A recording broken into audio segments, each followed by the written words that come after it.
Hi, it's Sylvester. First of all, I always feel like I have to apologize for having bad skin, or at least point it out. I don't know why I feel like I need to point it out, but I'm aware that I have a pimple on my cheek and I have a pimple on my nose, and I've got a bit of a rash on my face. I'm using a medicated ointment to treat said rash, so it's not as bad as it was a couple days ago, but it's still there and you can still kind of see it. And yeah, just wanted to let you know that I am aware that I have bad skin, and it is what it is. So yeah. Anyways, sorry. Hope that doesn't distract you. So, if you've been around this channel for a while, you'll know that I used to experience psychosis from 2019 until early 2024. I experienced hallucinations. I was hearing things, seeing things, feeling things that weren't real. It was very terrifying. It was very traumatic.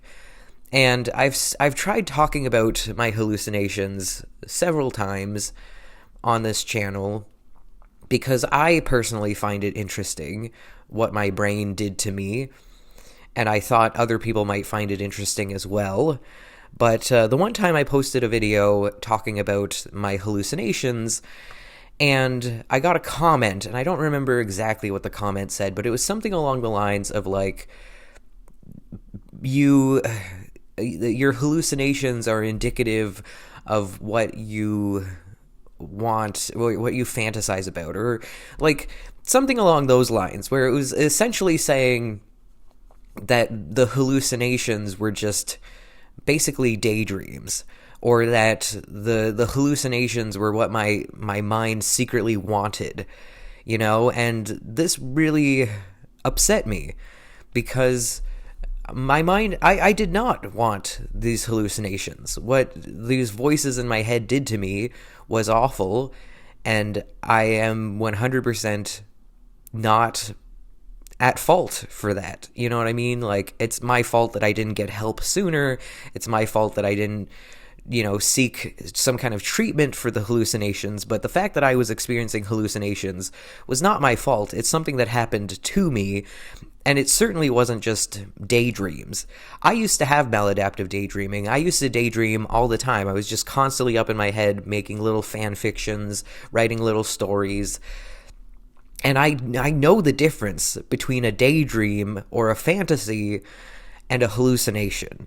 Like, even at the time, I knew that I was hallucinating and not just daydreaming or fantasizing about stuff, because I couldn't control the hallucinations. When it comes to daydreams, even if I'm imagining myself getting the shit kicked out of me, that is very different from having an actual voice in your head kick the shit out of you.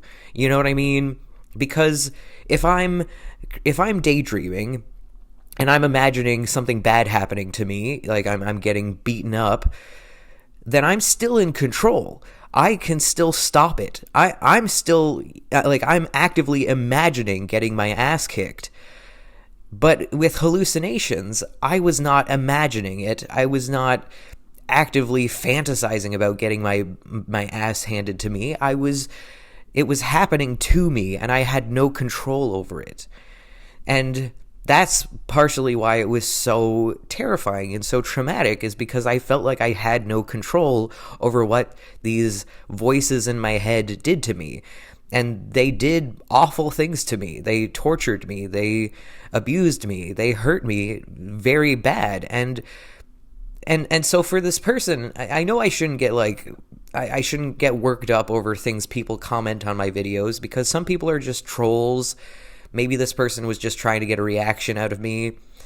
But it really bothered me to think that somebody would hear me talk about my hallucinations and they just assume that it was just something I created, that it was like secretly deep down something that I wanted, or that it was my fault in some way that happened to me. And again, I know the difference between a daydream or a fantasy and a hallucination. They are very different. There is no way to get those things mixed up. You know what I mean? Like, a hallucination happens to you. A daydream is something you do. You know what I mean? And it's just yeah, it just really bothered me that, and it made me wonder, like, how many people think that.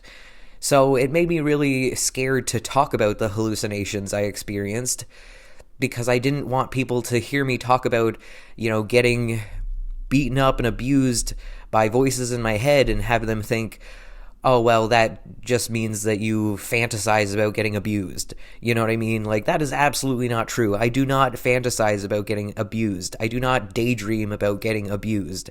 And there, in a way, it's taking this traumatic experience that I went through and making it seem like less of a big deal, because it's like, oh, your brain did this to you, therefore this is what your brain wants.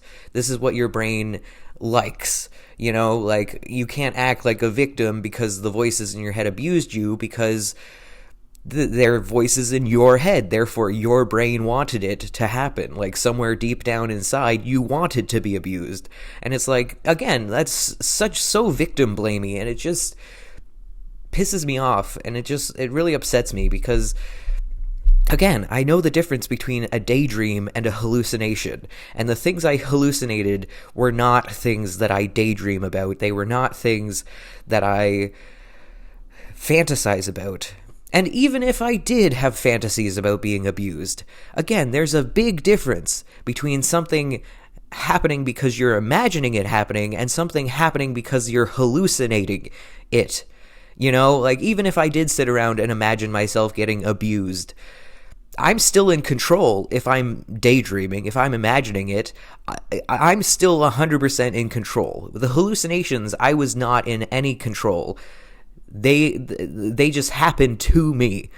You know what I mean? So even if I did sit around fantasizing about being abused, there's a big difference between fantasizing about something happening and actually having it happen. You know what I mean? You know what I mean? Like, I don't know. Anyways, that's all, I guess. Thank you so much for watching. Have a great day. Stay frosty. Bye.